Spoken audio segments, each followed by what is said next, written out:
there's a reason that we have the Second Amendment. And it doesn't mean that I'm not happy to look at ways to keep these tragedies from occurring as long as they don't interfere with the Second Amendment. Presidential candidate Dr. Ben Carson taking a firm stance in defense of the Second Amendment as President Obama seeks tougher gun control.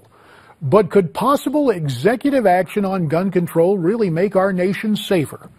For more on this, we welcome in via FaceTime from Scottsdale, Arizona, Congressman David Schweikert of the great state of Arizona.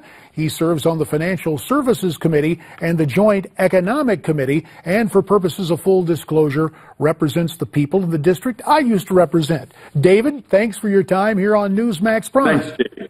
And we need to disclose, you and I are old friends. We've known each other a long time. Long-time friends for almost a quarter century now. And before we get to the president's proposed executive action, I want to ask you about the fight for the speakership.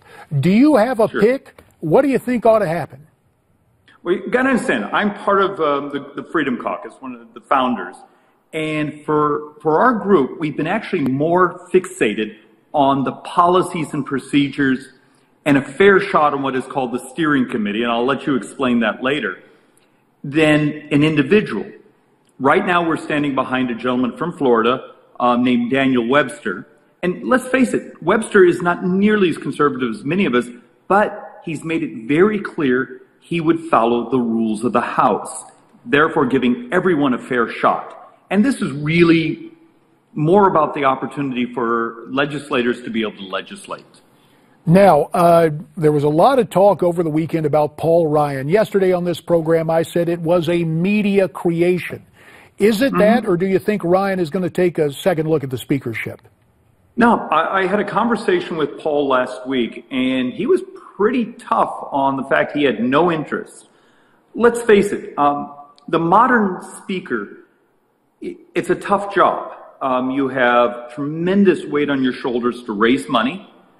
And for someone with children, that would be a really tough lifestyle. All right, so there's nothing to the Ryan Express. Now, let me give you a chance to express yourself on the Second Amendment. We just heard Dr. Ben Carson. Is he right? Is the Second Amendment under attack from our current president? Sure, but it's often under attack, and this is a little tough because I don't mean to get technical with you. There's a visceral reaction when there's a tragedy to talk about firearms. But the reality, if you want to have an honest conversation about what is happening in our society, you've got to be willing to actually do something that's uncomfortable for a lot of people, and that is look at actual data. And there's data sets out there that say, do you know today there are half as many mass shootings as there were 30, 35 years ago? And people have trouble believing that. So what is in our society, what has actually made these types of horrible, horrible things happen, the number of happenings cut in half? What has occurred in our society that is actually working?